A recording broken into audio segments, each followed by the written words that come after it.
ধন্যবাদ এবং স্বাগত জানাই আজকের ভিডিওতে। আজকের ভিডিওতে কথা বলবো অটিজম নিয়ে। অটিজমের লক্ষণগুলো কী কী। আমি আছি কাউন্সিলিং সাইকোলজিস্ট আসাদুজ্জামান রাজু। বর্তমানে প্র্যাকটিস করছি final mental health care centre, যেটি মিরপুর 2 অবস্থিত। অটিজম একটি নিউরো ডেভেলপমেন্টাল ডিসঅর্ডার, অর্থাৎ ব্রেনের ভিতরে বা মস্তিষ্কের ভিতরে যে নিউরনগুলো রয়েছে তার বিভিন্ন গোলযোগের কারণে অটিজমের যে সিমটমগুলো সেগুলো দেখা দেয়। তো এখানে খুবই গুরুত্বপূর্ণ যে বিষয়গুলো, এটিকে কোনো মানসিক রোগ না বলে এটাকে অনেক ক্ষেত্রে পার্সোনালিটি প্যাটার্ন বা পার্সোনালিটি হিসেবে ধরা যেতে পারে। তো এখানে বিভিন্ন রকমের লক্ষণ থাকে একটা শিশুর ভিতরে, এবং এই লক্ষণগুলো মোটামুটি 2.5 থেকে 3 বছরের ভিতরেই কিন্তু মোটামুটি ডায়াগনোসিস করা যায়। এবং অনেক ক্ষেত্রে দেখা যায় যে এই যে বিষয়গুলো বা তাদের ভিতরে যে লক্ষণগুলো সেগুলো আরেকটু ডিলে হতে পারে। তো আসুন আজকে এই যে অটিজমের লক্ষণগুলো সম্পর্কে আমরা জানি। প্রথমে যে বিষয়টি আসে সেটি হলো অস্বাভাবিক খেলাধুলা তাদের ভিতরে দেখা দেয়। তারা যখন খেলাধুলা করে তার পিয়ার গ্রুপ বা বন্ধুবান্ধব যেভাবে খেলে সে কিছুটা ভিন্নভাবে খেলে। হয়তোবা কোনো একটা কিছু সাজিয়ে খুব সুন্দরভাবে খেলছে, হঠাৎ করে সেটি ভেঙে ফেলে আবার নতুন করে আবার খেলা শুরু করে, বা একটা খেলার যে ধরন রয়েছে সেই ধরনগুলো অনেক ক্ষেত্রে তারা ফলো করে না।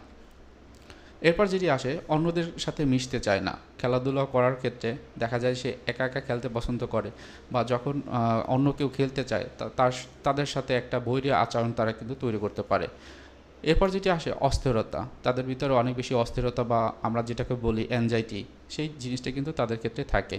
এবং সেই ক্ষেত্রে এটা যদি খুব বেশি হয় অবশ্যই একজন সাইকিয়াট্রিস্টের কাছ থেকে আপনাদের কিন্তু মেডিসিনের যে চিকিৎসাটি সেটি নেওয়া গুরুত্বপূর্ণ হবে।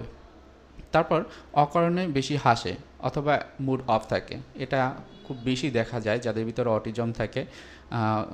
সময়ের পরিবর্তনে এটি আবার পরিবর্তনও হয়, যেমন তার বয়স অনুযায়ী হয়তোবা প্রাথমিক পর্যায়ে সে যে আচরণগুলো করত সেই আচরণের থেকে সে যে লার্নিং হতো বা কোনো একটা বিষয়ে কারোর সাথে ইন্টারাক্ট করলো, হয়তোবা দেখা গেছে যে খুব সিম্পল একটা বিষয় সে অস্বাভাবিকভাবে হাসছে, বা অনেক সময় মুড অফ করে থাকছে, বা অনেক সময় দেখা যায় তাদের ভিতরে বা তারা খুব স্যাড মুডে থাকে এবং কান্না করে। এরপর যেটি থাকে যে তারা শব্দের প্রতি বেশি বা কম সংবেদনশীল হয়। অনেক ক্ষেত্রে দেখা যায় যে বিভিন্ন রকমের শব্দ বা আওয়াজ যখন আমরা শুনতে পাই তখন আমাদের সেই অনুযায়ী একটা রেসপন্স হয়, কিন্তু তাদের সংবেদনশীলতার দিক থেকে সে হয় অধিক বেশি সংবেদনশীল হয়। অর্থাৎ কোনো একটি বিষয় হলে খুব অট্ট হাসি বা দেখা যায় যে সে খুব স্যাড মোডে থাকে। আবার অনেক ক্ষেত্রে দেখা যায় যে খুব বিকট একটা আওয়াজ হলো, কিন্তু সেই আওয়াজটাকে সে কোনো মানে ওই রকম খুব বেশিভাবে ভাবতেছে না, যেটা হয়তোবা বড়রা এই ক্ষেত্রে আরও বেশি এটা ভয়ের একটা কারণ, বা অন্য যে বিষয়গুলো কাজ করে যে এটা কী হলো, আমরা অনেক সময় কিউরিয়াস হয়ে যাই, কৌতূহলী হই, এই জিনিসগুলো খুঁজি, কিন্তু তারা কিন্তু এই রকম আচরণগুলো করে না। অনেক ক্ষেত্রে দেখা যায় যে তাদের বিভিন্ন রকমের জিনিসের প্রতি অস্বাভাবিক কিছু আসক্তি তৈরি হয়। হয়তোবা এমন হতে পারে যে সে একটি কলম দিয়ে লেখে, কিন্তু এই কলমটি বারবার তার মুখে নেয়, অথবা কলম একটা লেখার জিনিস, সে হয়তোবা ওই কলমটি নিয়ে খেলাধুলা করতে পারে। অনেক ক্ষেত্রে হতে পারে যে সে কোনো পাতা পেলো, তখন সেই পাতাগুলো হয়তো বুক দিয়ে বারবার কামড়াচ্ছে, বা জামার কলার অনেক সময় সে কামড়াচ্ছে। এই ধরনের অস্বাভাবিক আচরণগুলো কিন্তু দেখা যায়। এরপর যেটা আসে সেটা হলো কথা বলতে সমস্যা। অনেকের ক্ষেত্রে দেখা যায় যে ভার্বাল এবং নন ভার্বাল যে ল্যাঙ্গুয়েজগুলো সেগুলো তারা বুঝতে পারে না। অনেকের ক্ষেত্রে যেটি হয় যে আমরা অ্যাটিটিউড দেখেও অনেক কিছু বুঝতে পারি, বা অন্যরা বাচ্চারা কিন্তু বুঝতে পারে, কিন্তু এরা ওই যে অন্যের অ্যাটিটিউড দেখে কিন্তু তারা ওটাকে আইডেন্টিফাই করতে পারে না যে কী ধরনের আচরণ করছে বা কী ধরনের ইঙ্গিত দিচ্ছে। এই ধরনের সমস্যায় কিন্তু তাদের বেশি দেখা যায়, যেটাকে আমরা বলি যে সোশ্যাল কমিউনিকেশনের ক্ষেত্রে কিন্তু তাদের খুব বড় রকমের একটা সমস্যা হয়। এরপর দেখা যায় যে নিয়মিত কাজকর্মে পরিবর্তন করতে, অর্থাৎ কোনো কাজ যদি পরিবর্তন করা দরকার হয় সেক্ষেত্রে তারা সহজে করতে পারে না। যেমন সে একটা জামা পরতে অভ্যস্ত, সে দেখা যাবে ওই জামাটি বারবার পরছে, অথবা তার খেলাধুলার যে টয়স রয়েছে সেই একটা টয় দিয়েই সে হলো সবসময় খেলাধুলা করে। হয়তোবা সে দেখা গেছে সে যে কলমটি দিয়ে লেখে ওই কলমটি দিয়েই তাকে লিখতে হবে। সে যে জুতো জোড়া পরে সবসময় ওই জুতো জোড়াই পরবে। অর্থাৎ এই জায়গাগুলোতে সে নতুন যে একটা পরিবর্তন সেটি গ্রহণ করতে চায় না অনেক সময়।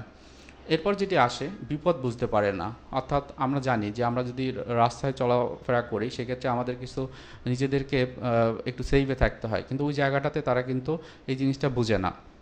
অনেক ক্ষেত্রে গাড়ি চলে আসলে বা অন্য কোনো বিষয়ে অনেক ক্ষেত্রে আমরা জানি যে এক জায়গায় হয়তো মিছিল হচ্ছে, সেখানে আমরা আমাদের সেফটি আমরা বজায় রাখি, কিন্তু তারা কিন্তু এই সেফটির বিষয়টি ওই রকম বুঝতে পারে না। তো এগুলো যেমন খুবই গুরুত্বপূর্ণ লক্ষণ তাদের ক্ষেত্রে হতে পারে। সাথে সাথে যেটা আমরা বলি যে রিপিটেটিভ বিহেভিয়ার, তারা অনেক ক্ষেত্রে কিছু আচরণ করে, সেটা হলো যে বারবার রিপিটেটিভলি সে করতে চায়। সো এটা কিন্তু খুবই গুরুত্বপূর্ণ।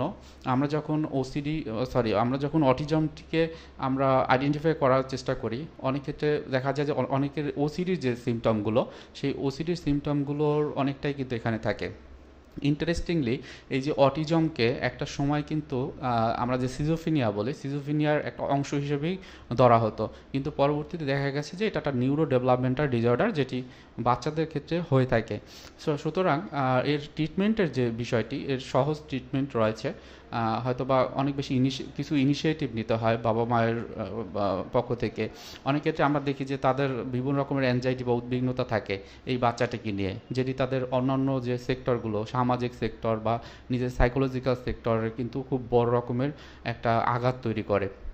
সুতরাং এই লক্ষণগুলো যদি আপনার বাচ্চার ভিতরে দেখেন, আপনার যত দ্রুত সম্ভব যদি কোনো একজন সাইকাথিস্টের কাছে যান, সেক্ষেত্রে প্রাথমিক পর্যায়ে যে নিউরো ডেভেলপমেন্টাল ডিসঅর্ডারের যে ওষুধগুলো রয়েছে বা এই অটিজমের জন্য যে ওষুধগুলো রয়েছে সেটা কিন্তু তারা দিবে। সেক্ষেত্রে দেখবেন আপনার বাচ্চার যে ডেভেলপমেন্টাল যে ইস্যুগুলো, যেগুলো খুব বেশি বেড়ে যাচ্ছে আপনার মনে হবে, সেগুলো কিন্তু একটা স্ট্রাকচারে চলে আসবে। এবং অনেক ক্ষেত্রে প্যারেন্টসদের ভিতরে যদি অনেক বেশি টেনশন বা অ্যাংজাইটি কাজ করে, সেক্ষেত্রে এই ধরনের পেশেন্টদের ক্ষেত্রে দেখা যায় যে তাদের কাউন্সেলিং করতে হয় বাবা মায়ের অন্তত, এবং সাথে সাথে এই পেশেন্টদের বিভিন্ন রকমের স্পিচ থেরাপিস্টের কাছে যেতে হয় বা অকুপেশনাল থেরাপিস্টের কাছে যেয়ে আলাদা আলাদাভাবে যে থেরাপিগুলো সেগুলো নিতে হয়। আশা করি সবাই এই জিনিসগুলো লক্ষ্য রাখবেন আপনার বাচ্চার ক্ষেত্রে এই ধরনের সিমটম দেখা যাচ্ছে কিনা। যদি দেখা যায় যত দ্রুত সম্ভব একজন প্রফেশনালের কাছে যাবেন, কারণ এই ধরনের ডেভেলপমেন্টাল ডিসঅর্ডারের ক্ষেত্রে যত দ্রুত আপনারা প্রফেশনালের কাছে যাবেন, সেই ক্ষেত্রে তাদের যে ডেভেলপমেন্টাল অর্থাৎ মস্তিষ্কের যে নিউরোলজিক্যাল যে বিষয়গুলো বা নিউরো ট্রান্সমিটার বলা হয়, এইগুলোর যে একটা ধারাবাহিকতা বা একটা বিকাশ, সেটি কিন্তু খুব সহজভাবে করানো সম্ভব। তো আজকে ভিডিওটি এখানেই রাখছি। সবাই ভালো থাকবেন, সুস্থ থাকবেন।